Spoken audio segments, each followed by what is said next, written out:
Sahabat setia Gower yang dikasihi Tuhan, Shalom. Hari ini adalah Jumat 14 Agustus 2026.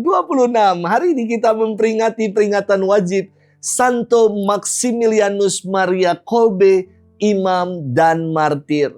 Pada tahun 2016, untuk pertama kalinya saya berziarah. Dan di tahun itu saya berziarah ke Auschwitz, mengunjungi tempat Santo Maximilianus Maria Kolbe, mengunjungi penjara hingga tempat akhir ia dieksekusi sebagai martir. Di tempat Pastor Maximilian dieksekusi, bersama para peziarah kami berdoa. Saya memimpin doa dan saya merasakan roh keberanian dan kesucian dari seorang imam bernama Maximilianus Maria Kolbe yang memberikan diri untuk menyelamatkan orang. Istimewa sekali. Pastor Maximilian adalah martir abad 20. Ia lahir di Polandia pada 8 Januari tahun 1894. Pada usia 16 tahun, Maximilian bergabung dengan Ordo Santo Franciscus Conventual, OFM Conventual, dan ditabiskan menjadi imam pada usia 24 tahun. Saat terjadi Perang Dunia yang Kedua, Polandia diduduki tentara Nazi Jerman. Pastor Maximilian ditangkap dan dipenjara di ruang yang sangat sempit dan pengap. Waktu saya berziarah, saya melihat penjara Pastor Maximilian yang ditaburi bunga dan dinyalakan lilin setiap kali. Istimewa. Di kamp eksterminasi ini, Pastor Maximilian mengajukan diri untuk dieksekusi, menggantikan seorang perwira Yahudi bernama Federiek Godzelwizek yang mempunyai keluarga. Ia wafat pada 14 Agustus tahun 1941. Semasa hidupnya, Pastor Maximilian aktif menyebarkan devosi kepada Santa Perawan Maria yang tak bernoda, sehingga ia pun disebut sebagai Rasul konsekrasi kepada Santa Perawan Maria Immaculata, Maria yang tidak bernoda. Kita akan bersama-sama merenungkan firman Tuhan hari ini yang diambil dari Injil Matius 19 ayat 3 sampai dengan 12. Kita siapkan hati kita. Haleluya, haleluya, haleluya. Sambutlah pewartaan ini sebagai sabda Allah, bukan sebagai perkataan manusia.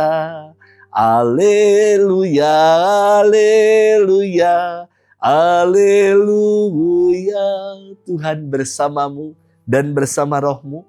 Inilah Injil suci menurut Matius, dimuliakanlah Tuhan. Pada suatu hari datanglah orang-orang Farisi kepada Yesus untuk mencobai dia. Mereka bertanya apakah diperbolehkan orang menceraikan istrinya dengan alasan apa saja. Yesus menjawab, "Tidakkah kalian baca bahwa Ia yang menciptakan manusia sejak semula menjadikan mereka pria dan wanita? Dan Ia bersabda, sebab itu pria akan meninggalkan ayahnya dan ibunya dan bersatu dengan istrinya, sehingga keduanya itu menjadi satu daging. Demikianlah mereka itu bukan lagi dua, melainkan satu.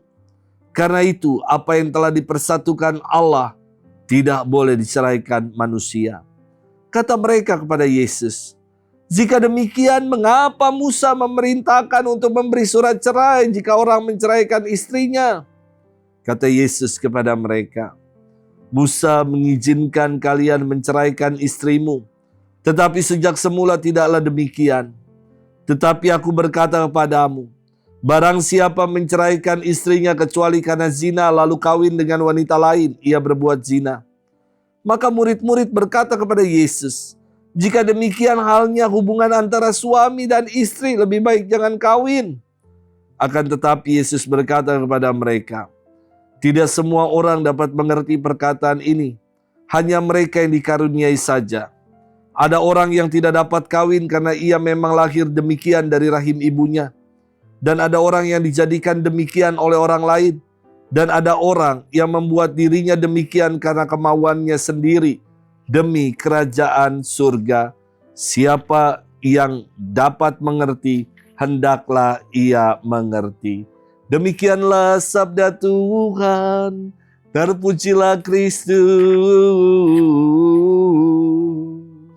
Sahabat setia kawan yang dikasihi Tuhan, Shalom.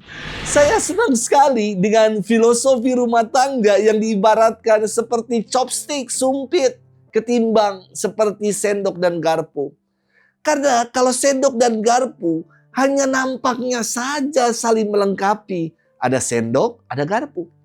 Tetapi saat bagian menikmati yang enak, selalu jalannya sendiri-sendiri.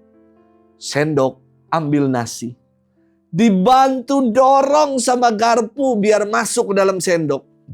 Namun ketika sudah dibantu, ditolong, berjuangnya bersama-sama, namun bagian menikmatinya, sendok tega meninggalkan garpu dan ia menikmati sendiri. Garpu colok tahu, dibantu potong sama sendok. Dan sama, ketika menikmati yang enak, garpu tega meninggalkan sendok dan ia menikmati sendiri. Beda ya dengan sumpit yang digunakan selalu bersama, berjuangnya bersama-sama, dan menikmatinya pun bersama-sama pula. Sahabat setia Gowori yang dikasihi Tuhan. Firman Tuhan hari ini dikisahkan tentang orang-orang Farisi yang datang mencobai Yesus. Mereka bertanya, apakah diperbolehkan orang menceraikan istrinya dengan alasan apa saja? Jawaban Yesus sangat jelas dan tegas. Mereka bukan lagi dua, melainkan satu. Karena itu apa yang telah dipersatukan Allah tidak boleh diceraikan manusia. Perkawinan menyatukan dua insan dan Allah sendiri yang telah menyatukan. Maka dalam perkawinan Katolik istimewa sekali. Kedua mempelai berikrar setia di hadapan Allah untuk bersama mengarungi bahtera rumah tangga. Namun apa yang sudah jelas dan tegas ini diperbantahkan. Kembali orang-orang itu berkata, jika demikian mengapa Musa memberikan perintah untuk memberi surat cerai jika orang menceraikan istrinya? Kembali Yesus menjawab dengan tegas, karena ketegaran hatimu Musa mengizinkan kalian menceraikan istrimu. Tetapi sejak semula tidaklah demikian. Nampak sekali bahwa ikatan perkawinan yang suci dan sudah jelas ini kerap diperbantahkan bahkan sejak dari zaman Yesus. Akarnya adalah ketegaran, kedegilan, egoisme, dan ketidaksetiaan dalam menghidupi komitmen perkawinan. Sahabat setia Gowori yang dikasihi Tuhan.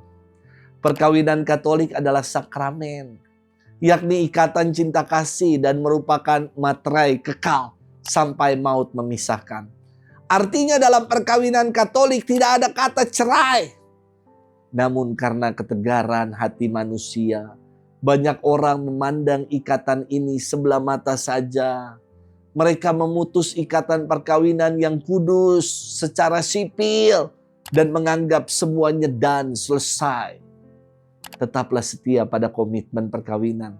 Sebab dalam perkawinan termuat cinta kasih Allah. Allah yang menyatukan dan tidak boleh diceraikan manusia. Selamat bermenung.